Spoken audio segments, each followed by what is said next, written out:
Bem-vindo a mais um vídeo e este será sobre a NR1, que trata das disposições gerais e gerenciamento de riscos ocupacionais. Qual é o objetivo desta norma? É estabelecer as disposições gerais, o campo de aplicação, os termos, isso aqui é muito importante também, ela define alguns termos, e as definições comuns às normas regulamentadoras relativas ao quê? Relativas à segurança e saúde no trabalho. Agora, do campo de aplicação. As NR obrigam, nos termos da lei, empregadores e empregados, sejam eles urbanos ou rurais. As NRs são de observância obrigatória, isso aqui é importante, pelas organizações e pelos órgãos públicos da administração, tanto direta quanto a indireta, bem como pelos órgãos dos poderes Legislativo, Judiciário e Ministério Público que possuam empregados regidos pela consolidação das leis do trabalho, ou seja, se o trabalhador está regido pela CLT, as NRs se aplicam. A observância das NRs não desobriga as organizações do cumprimento de outras disposições que, em relação à matéria, sejam incluídas em códigos de obra ou regulamentos sanitários dos estados ou municípios, bem como daqueles oriundos de convenções ou acordos coletivos de trabalho. Vai se observar as NRs, mas pode ser o caso que no estado tenha que se observar um regulamento sanitário, por exemplo. Das competências e estrutura.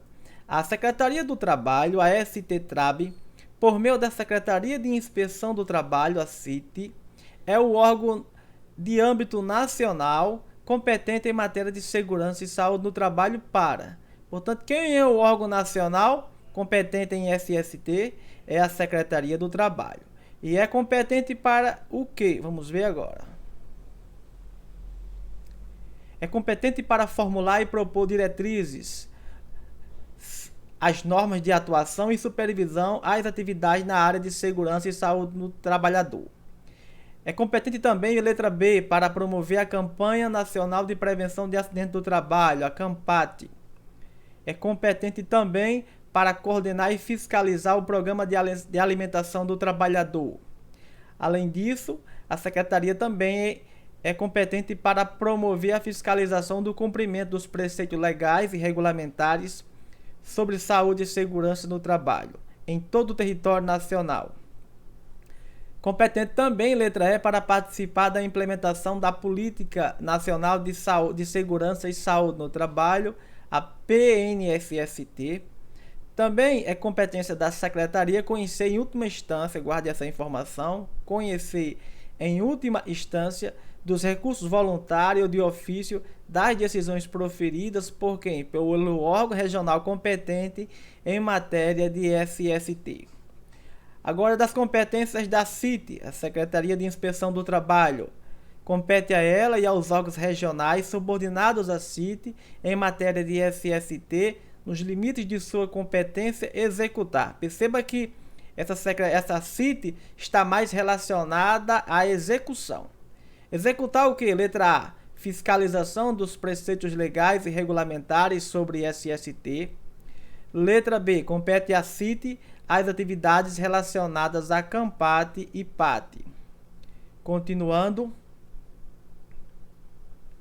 Cabe à autoridade regional, a Secretaria do Trabalho é a nacional, agora a autoridade regional, competente em matéria de trabalho, impor penalidades. Guarde essa informação. É a autoridade regional que impõe penalidades cabíveis, por quê? Pelo descumprimento de preceitos legais e regulamentares sobre SST. Vamos para os direitos e deveres. Cabe ao empregador. Quais as competências dele? Letra A. Cumprir e fazer cumprir as disposições legais e regulamentares sobre SST. Letra B. Informar os trabalhadores sobre o quê? Item 1. Sobre os riscos ocupacionais existentes nos locais de trabalho. Item 2. Cabe ao empregador informar os trabalhadores das medidas de controle adotadas pela empresa para reduzir ou eliminar tais riscos. Informar os trabalhadores dos exames médicos e dos exames complementares de diagnóstico, os quais os próprios trabalhadores forem submetidos. Cabe ao empregador informar os trabalhadores sobre os resultados das avaliações ambientais realizadas nos locais de trabalho. Letra C. Cabe ao empregador elaborar ordem de serviço, OS, sobre SST, dando ciência aos trabalhadores. Dessa forma, ele tem que dar ciência das ordens de serviço.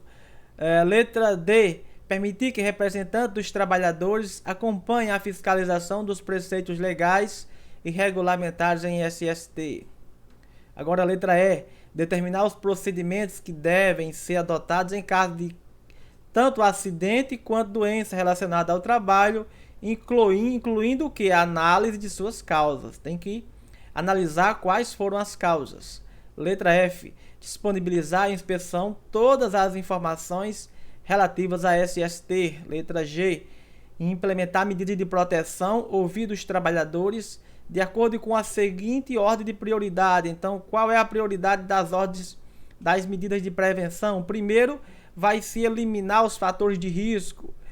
Depois, em segundo lugar, vai se diminuir e controlar os fatores de risco com a adoção de medidas de proteção coletiva. Então, em segundo lugar. Em terceiro lugar, vai minimizar e controlar os fatores de risco com a adoção de medidas administrativas e organização do trabalho. E, por fim, nesta ordem, vai se adotar o EPI, ou seja, as medidas de proteção individual. Ok? Agora, das competências do trabalhador. Então, continuando, o que é que cabe aos trabalhadores? Letra A. Cumprir as disposições legais e regulamentares sobre SST, inclusive as ordens de serviço expedidas pelo empregador. Cabe aos trabalhadores também submeter-se aos exames médicos previstos nas NRs. Letra C. Colaborar com a organização na aplicação das normas. Letra D. Usar os equipamentos de proteção individual, o EPI, fornecido pelo empregador. É uma responsabilidade do trabalhador. Constitui ato faltoso a recusa injustificada do cumprimento dos dispostos nas alíneas do item anterior, ou seja, então o trabalhador é obrigado a cumprir todos esses preceitos, inclusive se ele deixar de usar o EPI, é um ato faltoso. Comentário. Então, o deixar de usar o EPI é ato faltoso. O trabalhador poderá interromper suas atividades quando constatar uma situação onde, a seu ver, envolva risco grave e eminente para a sua vida, informando imediatamente o superior hierárquico. Ele percebeu aquele risco grave e ele vai parar e informar o superior. Comprovada pelo empregador situação de grave e eminente risco, não poderá ser exigida a volta dos trabalhadores às atividades, enquanto não sejam tomadas medidas corretivas. Tem que resolver aquele problema antes. Todo trabalhador, ao ser admitido ou quando mudar de função que implique em alteração de risco, deverá receber informações sobre o quê? Então vamos passar para o próximo slide. Informações, letra A, sobre os riscos ocupacionais. Sobre os riscos ocupacionais que existam ou possam originar-se nos locais de trabalho. Informações sobre os meios para prevenir e controlar tais riscos. Letra C, as medidas adotadas pela organização. Letra D, os procedimentos a serem adotados em situação de emergência. E ser informados sobre os procedimentos a serem adotados em conformidade com tais itens. Esses itens referem-se a grave e eminentes riscos. As informações podem ser transmitidas de que forma? Durante os treinamentos, quando? Letra B, por meio de diálogos de segurança, ou DDS, seja por documento físico ou seja por eletrônico. Guarde essa informação porque também é possível usar o meio eletrônico. Do gerenciamento de risco ocupacional. Para fim de caracterização de atividades ou operações, sejam elas salubres ou perigosas, devem ser aplicadas as disposições previstas na NR15 para atividade e operações insalubres e a NR16 para atividade e operações perigosas. Grave essa informação. Agora, das responsabilidades. A organização deve implementar, isso é uma obrigação, por estabelecimento, o gerenciamento dos riscos ocupacionais em suas atividades. Esse gerenciamento deve constituir um programa de gerenciamento de risco, ou seja, esse gerenciamento vai constituir um PGR. A critério da organização, o PGR pode ser implementado por unidade operacional, por setor ou por atividade. Então, tanto pode fazer ele mais geral como ele mais específico. O PGR pode ser atendido por sistemas de gestão, desde que estes cumpram as exigências previstas nesta norma e em disposições legais relativas à SST. Se a organização caso a organização tenha um sistema de gestão de SST que esse sistema cumpra as exigências, então pode ser atendido. A organização deve, letra A, evitar os riscos ocupacionais que possam ser originados do trabalho. A organização deve identificar os perigos e possíveis lesões ou agravos à saúde. Letra C, a organização deve avaliar os riscos ocupacionais, indicando o nível de risco, ou seja, qual o nível de risco daquele setor. E a organização deve classificar esses riscos para determinar a necessidade de adoção de medidas de prevenção. Continuando. Implementar medidas de prevenção de acordo com a classificação de risco e na ordem de prioridade. A organização também deve acompanhar, letra F, o controle dos riscos ocupacionais. Agora, do levantamento preliminar de perigos. O levantamento preliminar de perigos ele deve ser realizado quando? Antes do início do funcionamento do estabelecimento ou novas instalações. Letra B. Esse levantamento deve ser realizado para atividades existentes e, letra C, nas mudanças ou introdução de novos processos ou atividades de trabalho. A critério da organização, a etapa de levantamento preliminar de perigo pode estar contemplada na etapa de identificação de perigo. Então, pode estar contemplada, e isso fica a critério da organização. Da identificação dos perigos. A etapa de identificar os perigos deve incluir o quê? Letra A. Descrição dos perigos e possíveis lesões ou agravos à saúde. Letra B.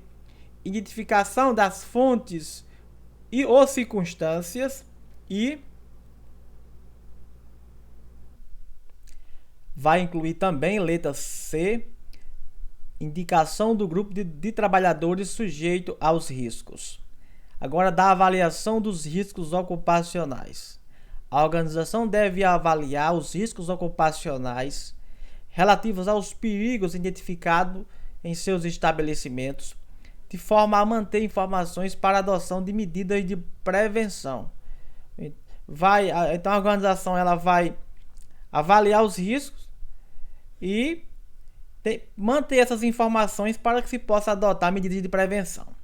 Para cada risco, guarde essa informação, deve ser indicado o nível de risco ocupacional determinado pela combinação da severidade das possíveis lesões ou agravos à saúde com a probabilidade ou chance de sua ocorrência.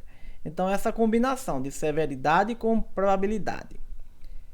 A organização deve selecionar as ferramentas e técnicas de avaliação de risco que sejam adequadas. Perceba que a norma aqui não determinou qual vai ser a técnica. Diz que tem que ser adequada ao risco ou à circunstância em avaliação.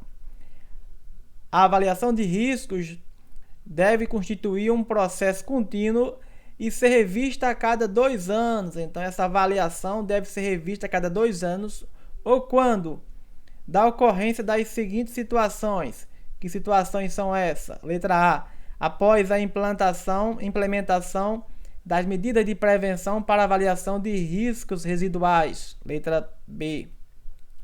Após inovações ou modificações nas tecnologias, ambiente, processos, condições, procedimentos e organização do trabalho que impliquem em novos riscos, guarde essa informação, em novos riscos, ou ainda que modifique os riscos existentes. Letra C.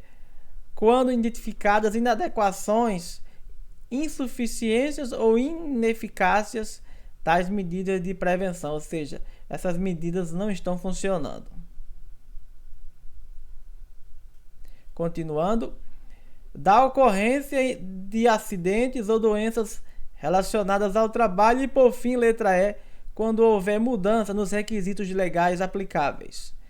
No caso de organizações que possuírem certificações em sistemas de gestão de SST, o prazo poderá ser de até 3 anos. Perceba que nesse caso aqui, se a organização tiver um sistema de SST, poderá, não é uma obrigação, não quer dizer que vá, mas pode ser de até 3 anos. Dos controles dos riscos. Quando comprovada pela organização a inviabilidade técnica da adoção de medidas de prevenção coletiva, ou quando estas não forem suficientes ou encontrarem-se em fase de estudo, planejamento ou implantação, ou ainda em caráter complementar ou emergencial, deverão ser adotadas as seguintes medidas, obedecendo à seguinte hierarquia. Qual a sequência? Qual a hierarquia? Letra A. Primeiro, vai se adotar medidas de caráter administrativo ou de organização do trabalho. E, por fim, vai se utilizar o EPI. Agora, do plano de ação, dos planos de ação. A organização deve, é uma obrigação, elaborar plano de ação, indicando as medidas de prevenção a serem introduzidas, aprimoradas ou mantidas conforme esse item.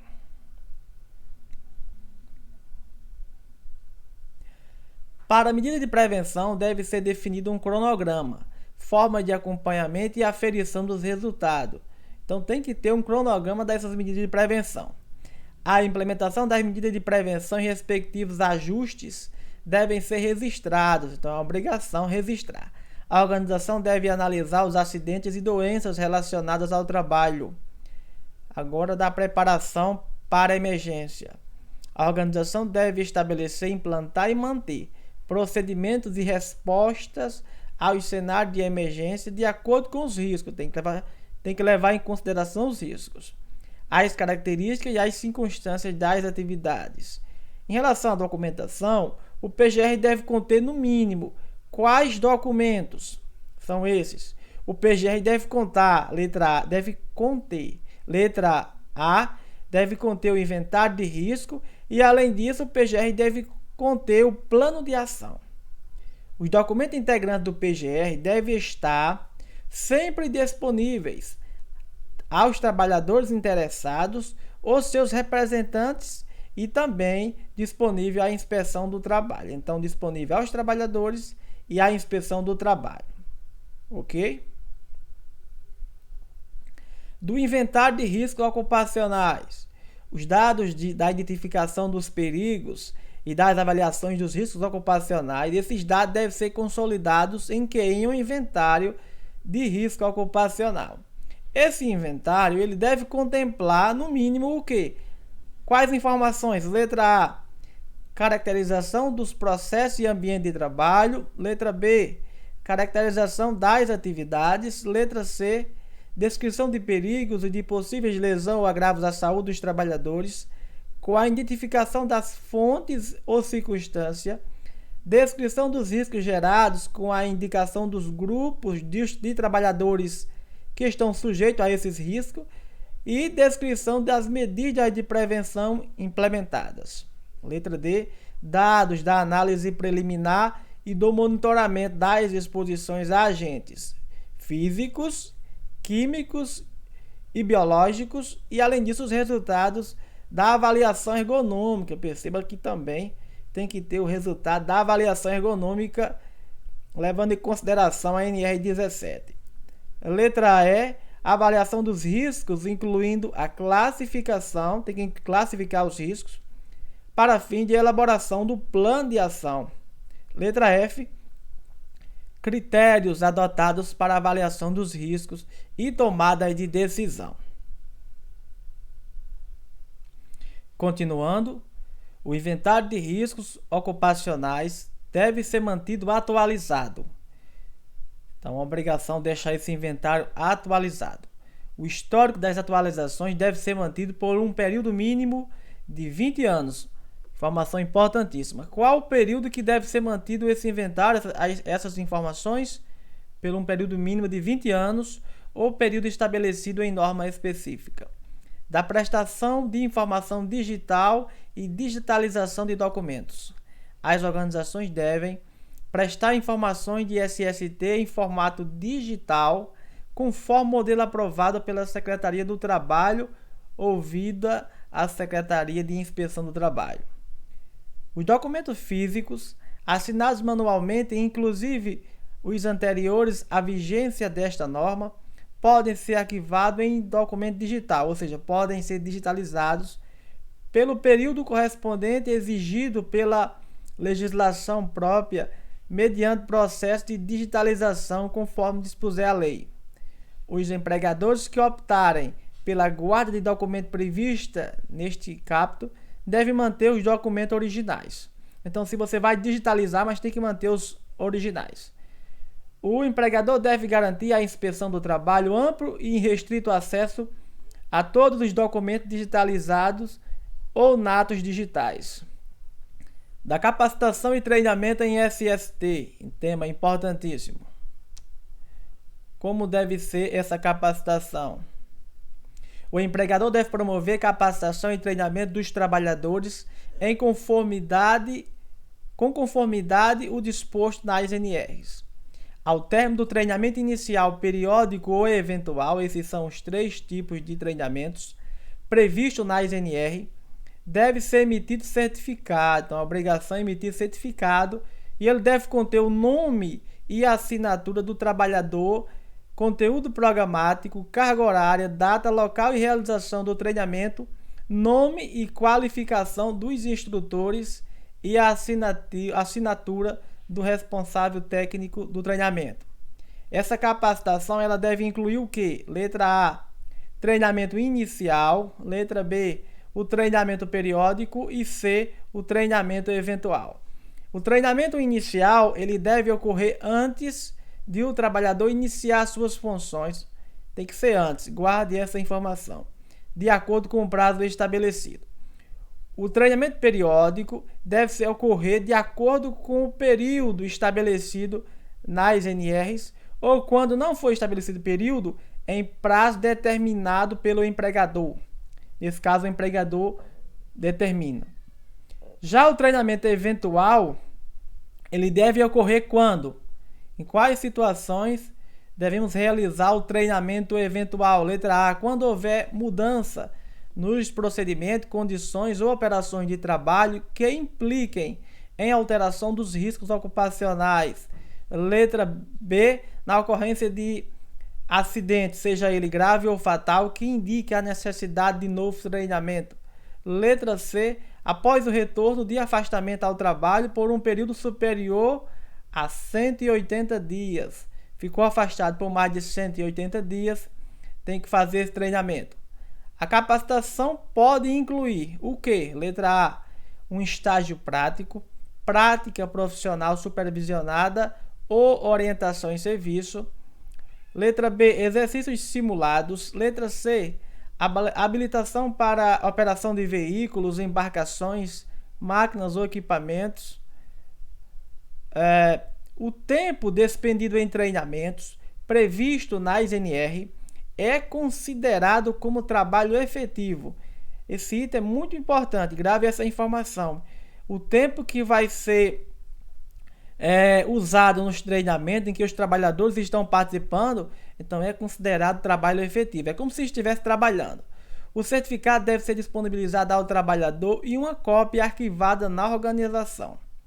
O aproveitamento de conteúdos de treinamento na mesma organização.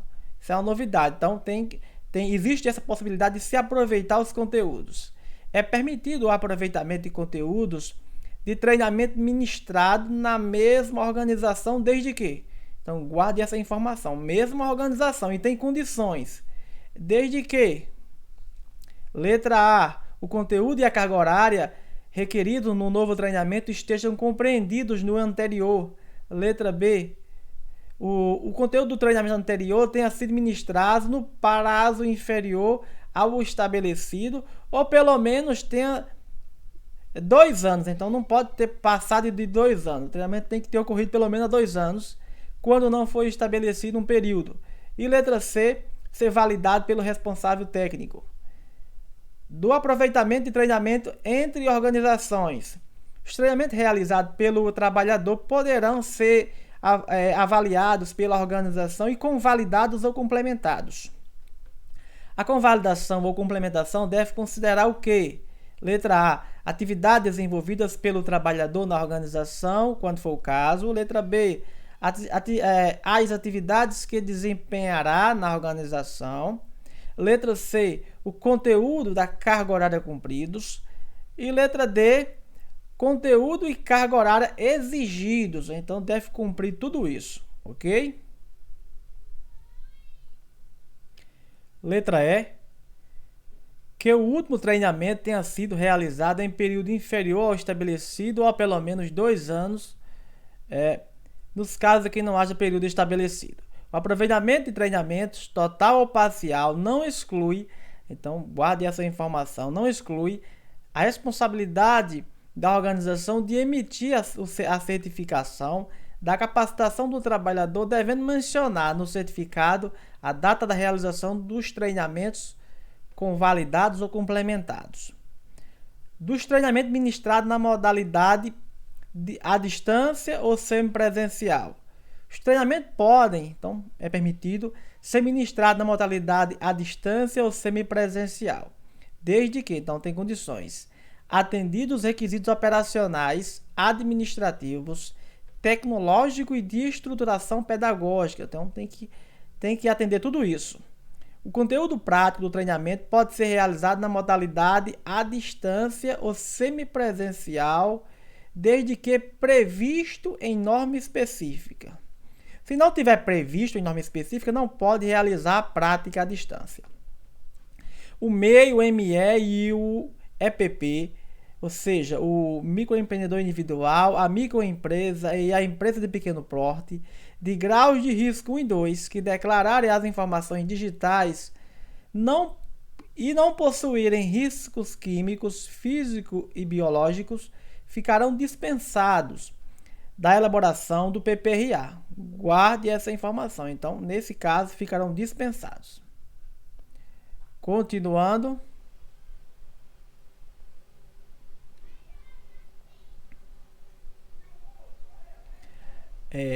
O MEI, ME e EPP, de grau de risco 1 e 2, que declarar informações digitais de forma que não possuírem risco, ficarão dispensados do PCMSO, ou seja, tanto dispensados do PPRA como do PCMSO.